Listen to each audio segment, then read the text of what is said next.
Hello, listener. Just wanted to give you a quick content warning. This episode deals with PTSD and flashbacks. So if that's something you need to know about now, know it now before you listen to the rest of the episode. I know. I know you. I know who you are. What is real, Commander? What is it they don't want me to remember? I have to find out.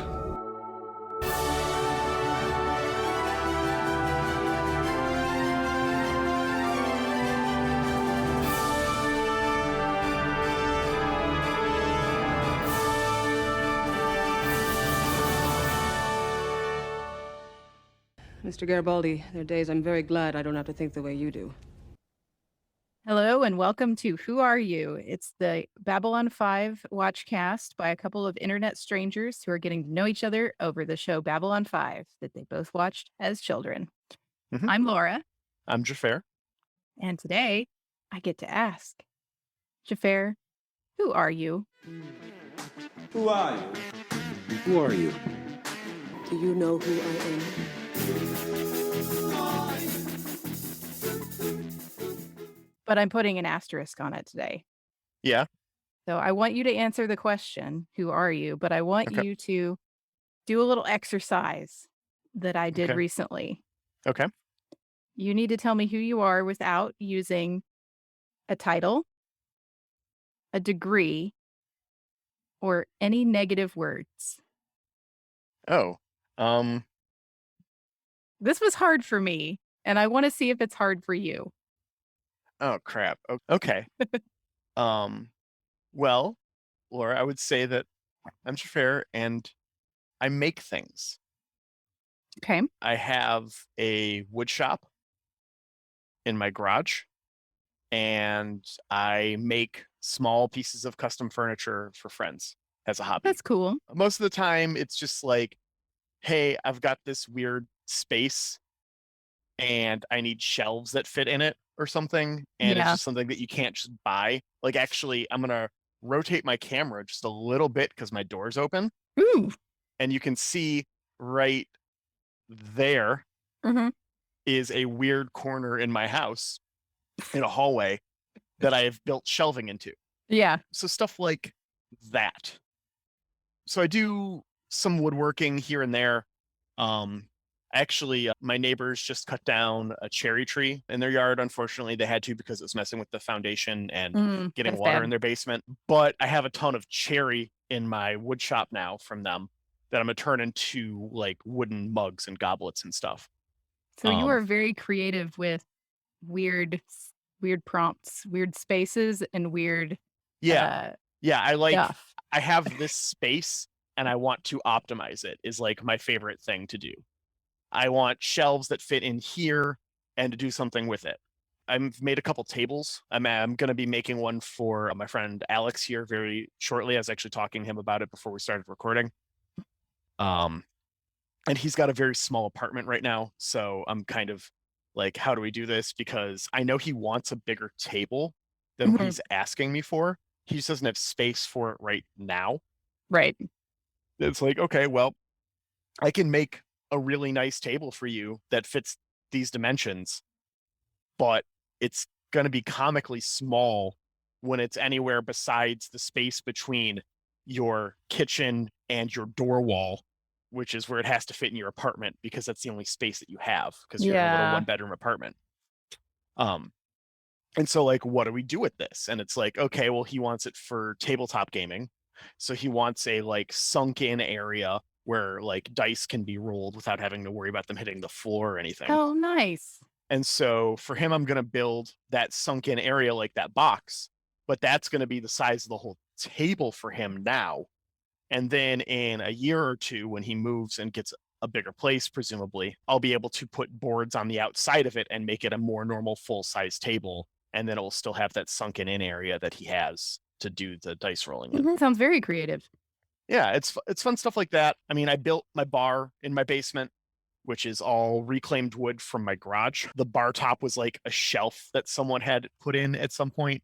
That is like an 1.5 inch thick shelf for some. It's bizarre, but it was like screwed into my wall in my garage.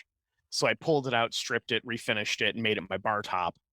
So I like building things. I like I have this space, let's do something with it kind of stuff. I'm not good. Like I feel, and I like people tell me that my stuff looks good and they like my stuff, and I'm like, oh, thank you. And I'm sitting there thinking about, like my miter saw was off by 1.5 degrees on this cut, and it's so obvious, like, but everyone is like, oh, your door's so great. And I'm all like, thanks. So I make things. I don't make good things. But I guess that's what I would say. They sound like creative, functional things. Yes, which is, I mean, I definitely, with a lot of space, I tend to be more utilitarian for sure. I mean, I have lots of shelves. I've got like 5 1-foot shelves that are like kind of staggered on my living room.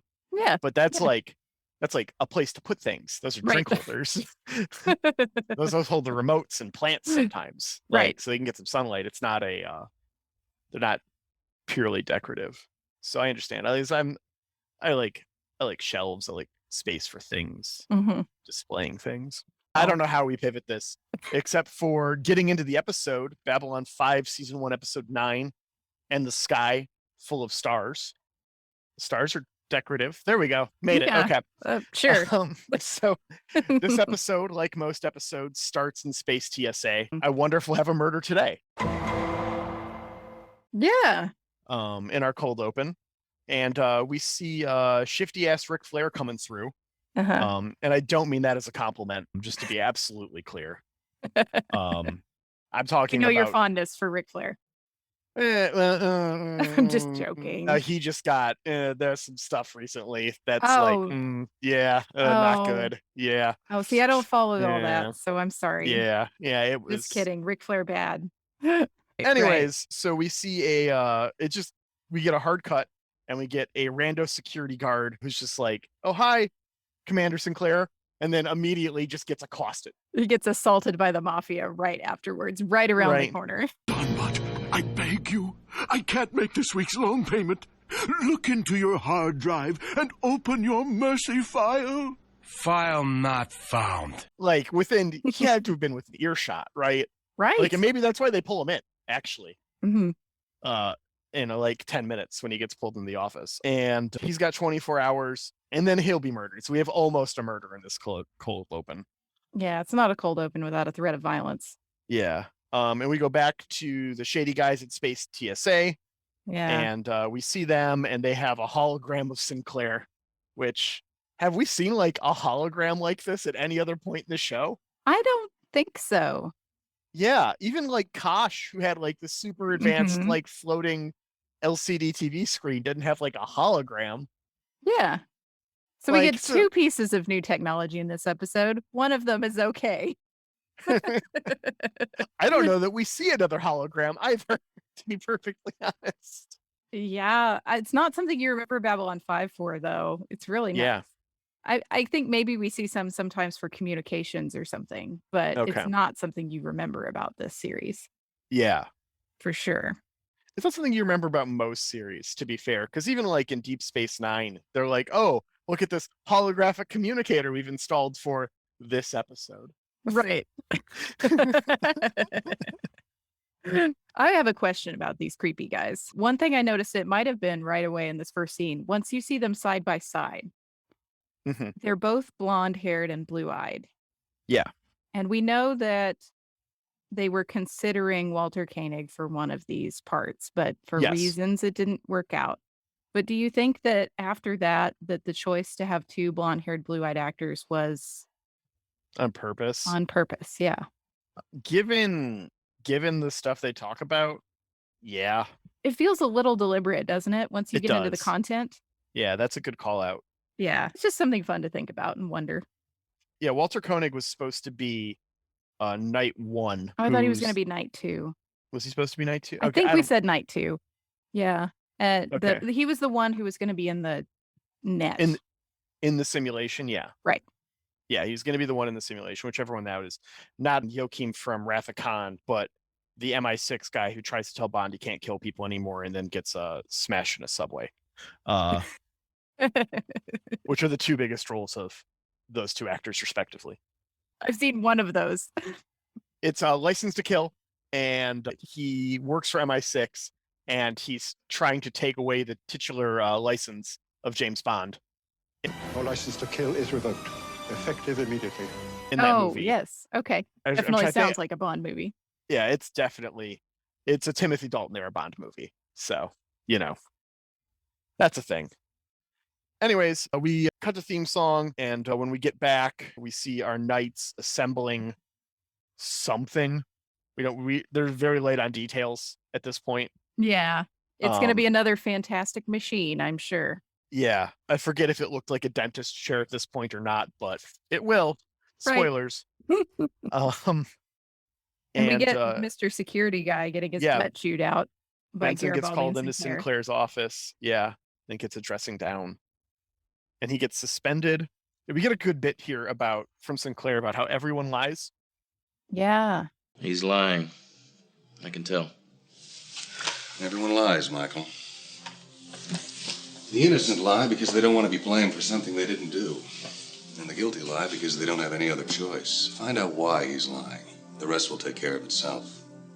People who tell the truth lie because they're scared of the consequences, and people who are hiding something lie to hide it. So it doesn't matter that he's lying. What matters is why he's lying. I thought that was a fun line.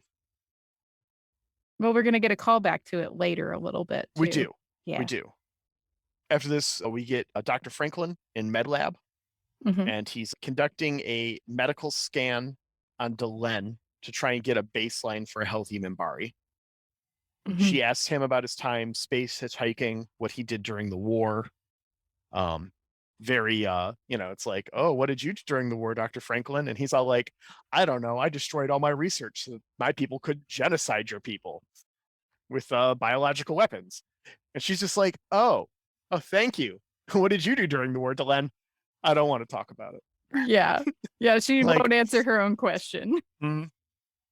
Which, I mean, that sets the stage for later. Mhm. But what's fun is we actually see this scene with Dr. Franklin later, not in this episode, but there is in the set of movies they did in between 4 and 5. One of them is a flashback movie of all of the characters before the show starts. And a lot of it is setting up what Sheridan does during the war. Mhm. Maybe it was in between seasons 3 and 4. Anyways, a lot of it's that, but there are bits with all of the other characters. And we do see this bit with Dr. Franklin, like space hitchhiking, getting ordered to give all of his research on the Minbari over and just destroying it all. Yeah. So good on him being Good on principled. him. Yeah. I think that's a great backstory for him. And I think based on our earlier conversation before the podcast that I feel like some of this theme's going to come up in the next episode. Yeah. Yeah. Yeah, Anyway. it will. Next, we'll talk about that at the end of this episode. After this, we see our security guard Benson get the knights a power supply to clear his debts. And yeah, they continue to set up their weird chair. Mhm. And Continuing that long, proud tradition of excellent props on this show. right. And after this, Sinclair is having a nightmare. Yeah, we cut to Sinclair having some PTSD. Mhm. And I think for me, this is where I started to lose some of the episode, not because of any of the content. I think the content and the story of this episode is great, but when things start to degrade visually a little bit, like we've Mhm. had a lot of this show or this episode had a lot of either grainy video or blurry CGI effects in it, Yes. which it's all products of the time. I get that, but I get really distracted by that and I have a hard time. A lot of it is flashback to the pilot. Mhm. And so I'm assuming when they remastered this, they went back and they either did a digital upscale, which would have corrected these scenes, or they have all of the film edits and they did a on everything. And then they couldn't have redone the digital effects. They did it too quick. So Mhm. they must have had like a copy of it somewhere that they were able to get in HD very quickly in order Yeah. to do this HD turnaround that they did in the time frame. So I would be led to believe that because these were cuts from the pilot episode, that they were not remasterable. They would have had to have gone and re-edited them, taken them out of the pilot and put them back into this episode. And they didn't do that because that's time consuming and that's not how you upscale something en masse. Yeah. Yeah. So And that's what distracted me just a little Yeah. bit. Like watching it with my husband, I think I turned to him and I said, I'd really like to see some of this remade. Like I like this episode, but this visual is really distracting to me. And it Mhm. didn't look good on our TV. The only screen that it looked good on was my picture in picture on my iPad because it was small enough, Yeah. you know? So it's like, Yeah, well, I I mean, wanted to like it it's more. 480i. It Mhm. was meant for an old, like, it wasn't upscaled like everything else has been to 1080, so it was meant for an old TV, and Mhm. that's why it looked like that. Yeah. But we basically just retread that pilot. Last time on Star Trek The Next Generation. Yeah. Yeah, we retread a bunch of the pilot. He wakes up and gets dressed, and there's no one around, and he can't get a hold of anyone. And Yeah. he's just been straight Langolired. Like, he just doesn't know. Everyone else is gone. Yeah. He tries to get the computer to wake up. Mm-hmm. We also get some fun scenes of him just wandering around the set alone. Yeah. And it is spooky. They add some spooky music on it, but the whole Mhm. because they have made a really concerted effort to make the sets that would be in populated areas always Mhm. populated. So when Yeah, we we see see in 'em this empty. episode, right, when we see them Yeah. empty, it is very jarring. He Um, also asks the computer if an evacuation, because eventually the computer does come on, and he Yeah. asks the computer if an evacuation was performed in the last 8 hours. And I thought that was a very generous assumption that this man could get a full 8 hours of sleep. During a station evac, just sleep through the whole thing.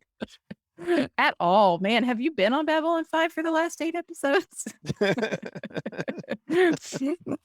So after the computer wakes up, he's all like, there's one other person on the station. This is where they are. He goes there, Mhm. and it's one of our knights. Yeah. Night And 2 he's just shows there to up. fuck with them.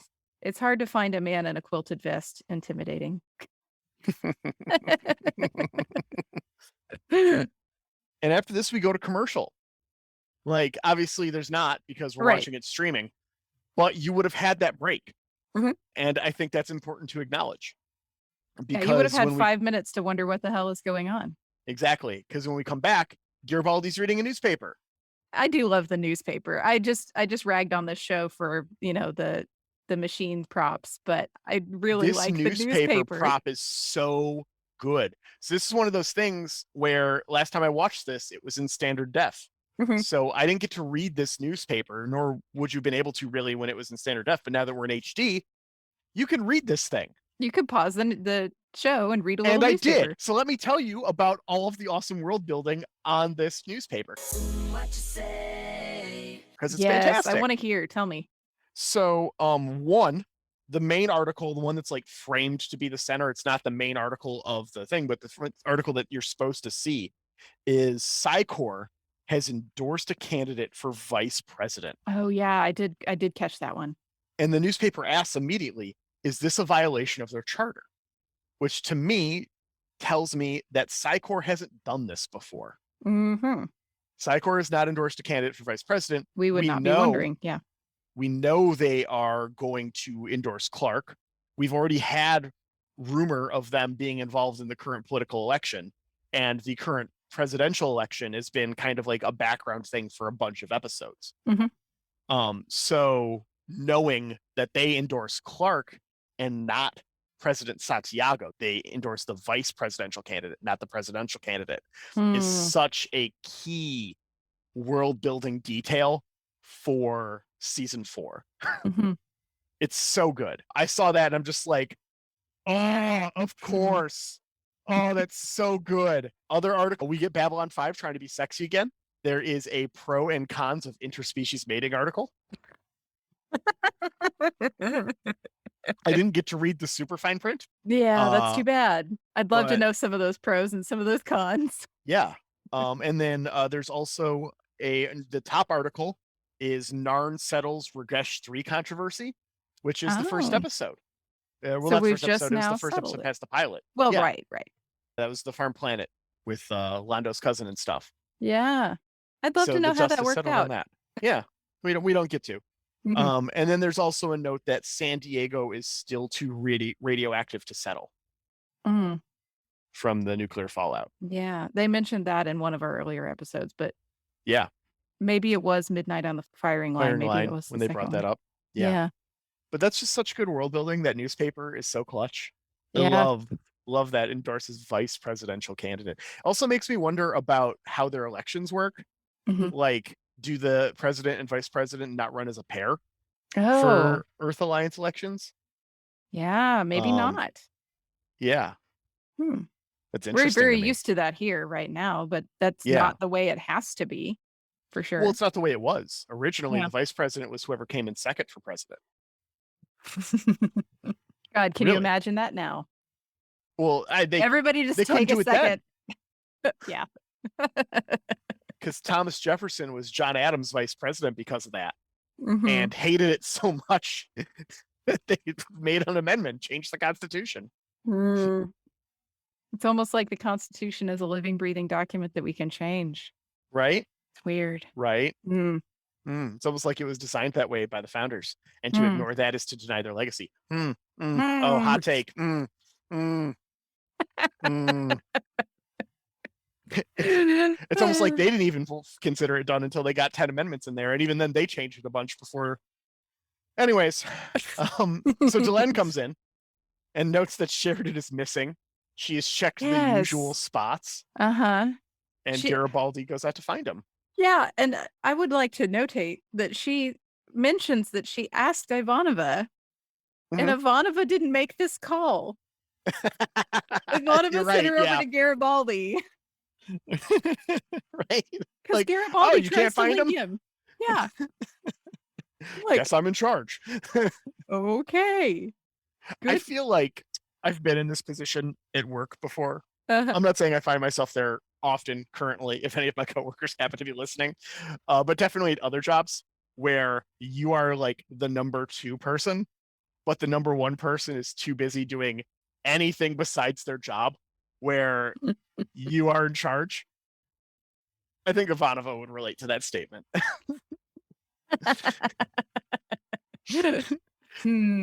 Yeah. Sinclair's, I'm going to take a Star Fury out and investigate these pirates. Right. Oh, I'm going to get involved in some political intrigue. And Ivanova's like, don't worry, I'll run the station. Yeah. Delenn comes in and she's probably just like, oh, he's probably on some bullshit again. Right? Ivanova's like, oh, did he take a Star Fury out? I don't fucking know. Brian's just like, Justice of course for he's Ivanova. missing. He's missing every day for me, right? That's how she feels. It's great. Yeah, Garibaldi does go out to find him, though. Yeah. I love when Garibaldi gets to his quarters and the man cannot leave a freaking crime scene alone. He starts picking up shit again. And he finds Sinclair's comm badge. Yeah. on the dresser and knows that he wouldn't have gone anywhere without that. But still, I was like, you're touching the evidence again. Stop. Right? Someone had to take that off of him and put it there. Did he do it? You don't know now. Yeah. Check. You gonna fingerprint that? Congrats. So we cut back to Sinclair, who the knight explains is being held in a prison of his own mind, a simulation, just like the one we all actually live in. Right. Because we're all batteries. Yeah, totally. In a Yeah. big machine. Yeah. The Matrix, yeah. Right. Yeah, exactly how reality works. But it turned out to be true. Who knew? Good work, Rider of the Matrix. So anyways, in the simulation, it's like, oh yeah, we can do whatever we want. Garibaldi pops out, just kills him. Yeah. Yeah, somewhere on the station, Talia's smiling and she doesn't know why. Yeah. It was a pretty neat trick that they brought Garibaldi in and shot him a bunch. I wondered who he pissed off that week. Someone, clearly. Yep. We're gonna do 5 or 6 death scenes in a row. So in the simulation, he's basically nothing is real except the pain, and then Star Trek lightnings the shit out of him. Yeah, we cut back into I think Garibaldi and Ivanova, who are looking for Sinclair, and they're just sounding the alarm that he's missing. And Garibaldi makes a really good and morbid point about sending out the maintenance bots to look outside. But it makes me wonder two Yeah. things. I Mhm. really liked that they brought up that the station has gravity and, the gravity of the station would keep the body nearby. But Mhm. how easy is it to push people out an airlock on Babylon 5? Well, we find out later in the episode, don't we? It's a little too easy. The drones find someone. We'll get to that, though. Yeah. So, back inside of Sinclair's mind, Knight explains that they came here to find some of his memories, the very heart of them, in fact. Mhm. And he says it just like in Rocky Horror Picture Show. To do that, we'll walk together across the bridge of synapses and neurons into the very heart of your memories. That elusive ingredient, that spark, that is the breath of life. Yeah. And goes on to say he wants the 24 hours that's missing after the Battle of the Line. He goes on a brief overview of Sinclair's career. Yeah, he goes and reads Sinclair's wiki to him. Yeah, you're gonna be an admiral, and then one of his dead coworkers shows up, and we see the ramming speed on the Minbari cruiser, and he's trying to remember, and the Grey Council appears before him. I don't think he says it's the Grey Council quite yet. Yeah. But we know this having seen them Right. in The Gathering. And having had enough reference to it. Yeah. Yeah, this is just a Laura problem, but I'm very curious as to why so many people, because I feel like we had references to it in the last episode as well, view this abduction that Sinclair experienced as a betrayal. Well, he goes into it. Yeah, well, yeah, he goes into it, but I still didn't buy it. I'm just like, I just don't understand how you get to that logic. It doesn't flow for me personally. Oh, so you mean someone who's incredibly xenophobic and is outwardly throwing those ideas around with conspiracy theories might not be a fully logical person? I take your point. He basically picks on Sinclair until he gets himself punched. Yeah, well, yeah, I mean, Knight goes into his whole thing right now, too, is, you're a traitor. You didn't just black out. Your ship vanished. Like, you were gone. Like, it's not just like you have no memory of things and you were floating in space. No one knows where you were. No one knows where your ship was. How does your ship vanish? That doesn't make sense. There was no debris or anything, right? Mm-hmm. Jet fuel can't melt steel beams. Yeah. Well, it Sorry. can't. It doesn't need to melt them. It can just weaken them. So he's all like, it's a conspiracy. The Minbari must have had a reason to surrender. They were, like, why waste lives when they can counterattack Earth from within? You surrendered our people. You agreed to be an agent of theirs. It's why you're promoted, all this stuff. It's making a lot of assumptions. He's making a ton of assumptions, most of which don't make sense and don't coincide with each other. Uh-huh. Like most batshit conspiracy theories. If you pull on one thread, yeah. Exactly. And Sinclair's just like, what are you fucking talking about? I hated the Minbari. Mm-hmm. Just like, I had to stop myself from killing every Minbari I saw for years. This excerpt from the captain's personal log. I've never trusted Klingons. And I never will. I've never been able to forgive them for the death of my boy. Which makes you feel weird knowing that him and Delenn have been friends for a few years now. But I mean, I think they say it's been 10 years. Yeah, since it's the been Battle of 10 the years Line. since the Battle of the Line. Right. So right. he's clearly been, like going to therapy and working on himself and gotten, working on his PTSD. Good for him. I'm glad that he has had a viable solution to work through his things. Clearly, if he can if he can go from these people killed everyone that I loved to this person is one of my dearest friends. Right.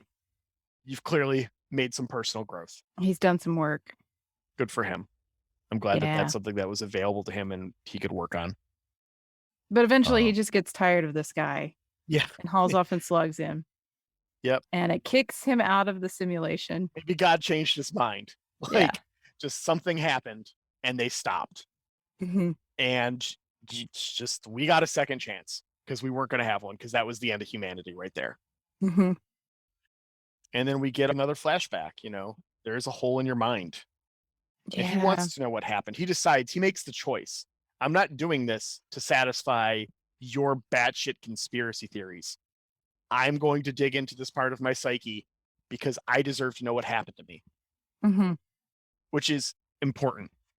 It's a very good distinction. I'm super glad it's there because it's him confronting more shit from his past, which is clearly very difficult for him. So he goes in, he relives his squad getting picked off one by one. He decides to go to ramming speed on a cruiser, and then we see the cruiser disable his ship and tractor beam him in. And that's where his ship went. And that's where he went. He was abducted by a Minbari cruiser. Right. And he gets brought before the Great Council, and we see that triangle that they have glow. Yeah. The triangle is very important imagery for them. We've seen that over the last 8 episodes or so. The triangle in Minbari culture, I mean, with the 3 casts, they're very Trinity based. That's their whole thing. So it's super important for them. That triangle in particular, when we find out what it is very important, which I don't know when they tell us what that thing is.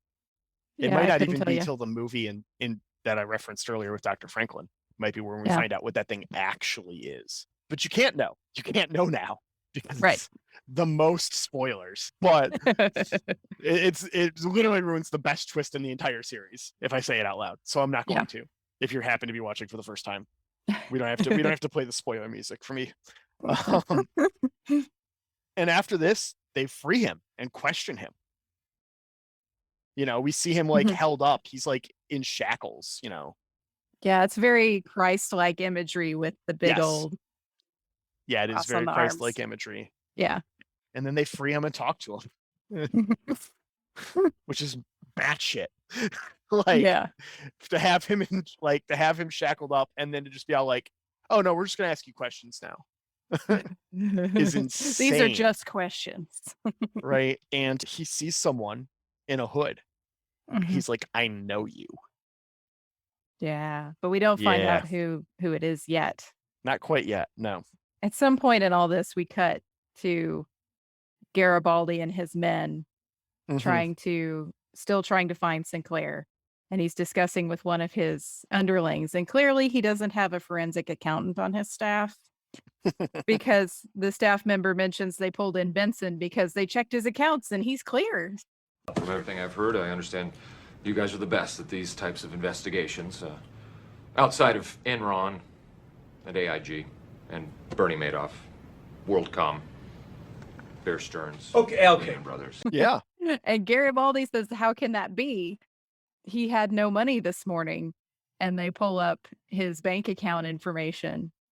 And there's been a large deposit that not only paid all of his debts off, but left him with some money.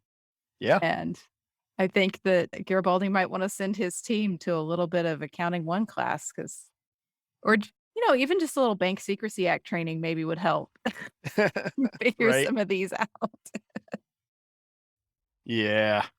So after all this goes on, Sinclair manages to free himself from the dentist chair.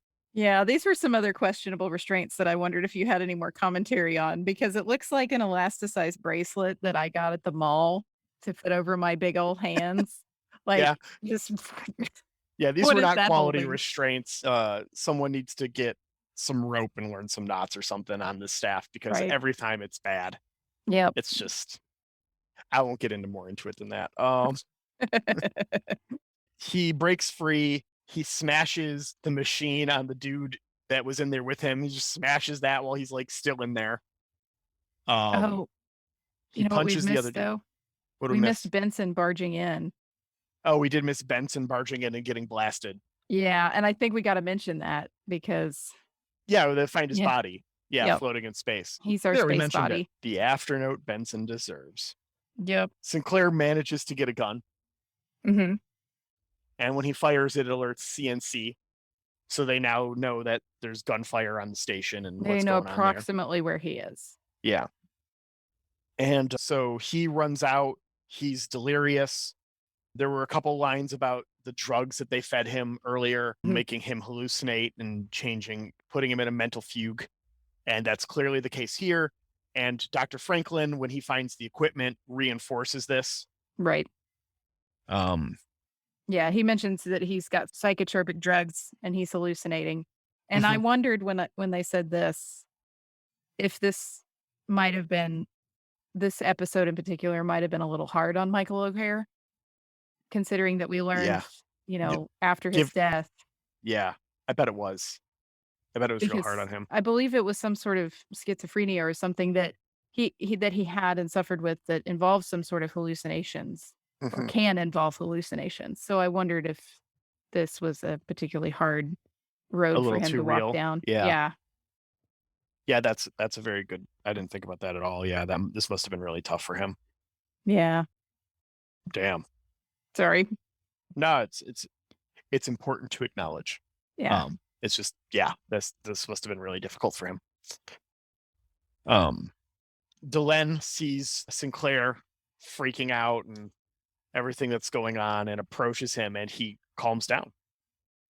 And he lets her. And he mentions, he says the same line, like, I recognize you. You know, so it tells us Delenn says, I know who you are, which I giggled because that's our question, right? Yeah, right. Well, yeah, well, it's an important part of the show. That's why we made it a question. It all comes back. Yeah, it does. And, I know who you are. And we find out that Delenn was a member of the Grey Council during the Battle of the Line. And he saw her there. Big reveal. Yeah. That's what she was doing. That's why she didn't answer when Dr. Franklin asked. So, like, what were you doing? Oh, about that not doing genocide thing? Whoops. Yeah. Don't ask a question you're not prepared to answer yourself, Delenn. That's like a big conversational rule. We get a cut after this. Sinclair has slept off the drugs. He's doing better. The Knight is being recalled to Earth for trial. Yeah, the Knight that was in the Cybernet. He shot the other one when he tried to come up behind Delenn. Because you think for a moment that maybe he's pointing at Delenn, but then he shot the other Knight instead. Especially like 5 minutes after we get the whole I wanted to kill every Minbari I saw bit. Yeah. And he already hallucinated that someone was Minbari and shot at her, didn't he? Yeah. Yeah. Yeah. As security personnel. Yeah. So the Knight goes on a ramble. He thinks they're still in the simulation. Yeah. Which, wow, it's great that they call that out now, because at the end of season 5, when they revealed that that's the case and that it was all a simulation the entire time and everything is still just in season 1, is a crazy reveal. I mean, that they played their hand this early and then you still believe it for 4.5 seasons of television before that giant I think reveal. you're just recalling the end of Enterprise. Computer. End program. Sinclair goes to Delenn to thank her, and he's just like, it's really weird that you were the one who could help me there, given what I was going through, Delenn. Really weird. Huh. Wonder what happened there. She's all like, yeah, that's crazy.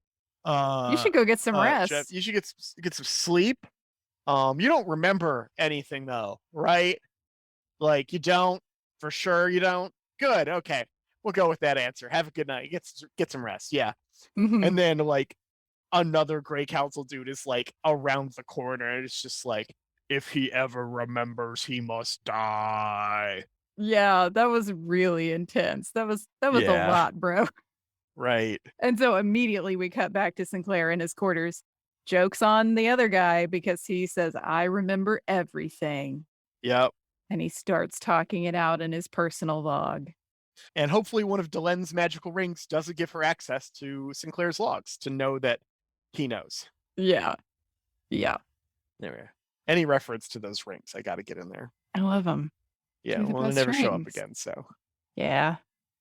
Well, and so speaking of things that never show up again, I want to ask you a question. Go for it. This organization that they are supposedly belonging to, the two Knights, what do we think it is? Night Watch spinoff. You think so? Okay, because in the last episode they gave us Home Guard. That was a thing, and they captured Ivanova's old boyfriend, Malcolm, and I was like, wait, are we supposed to be thinking that these are the same people? Like, if you had taken Maybe, these yeah. episodes out of order, like if you had put this episode before the war prayer, Mhm. these guys could have been Home Guard. Now we've sort of like wrapped Home Guard up because we had the arrest and all of Yeah. those people drug off the station. And, probably, but they mentioned that these guys, they think that they have some ends in the government, or maybe they're funded by the government or something. Yeah. We just get a lot of vague details about the two knights. And I wondered, I was like, were they originally Home Guard? Or did Some we have splinter another faction, who knows? organization? Yeah. Yeah. I mean, these guys probably, they might be like tangentially Psychor related. They're clearly not telepaths. Right. I was like, I thought they couldn't be Um, Psychor because I They would need the felt machines. right. Psychor, I don't think would even deign to use the machines. Yeah. Like, I no, don't it's think beneath them. Psychor is too proud for these Yeah, machines. So I didn't for feel sure. like they could be related to Psychor at all.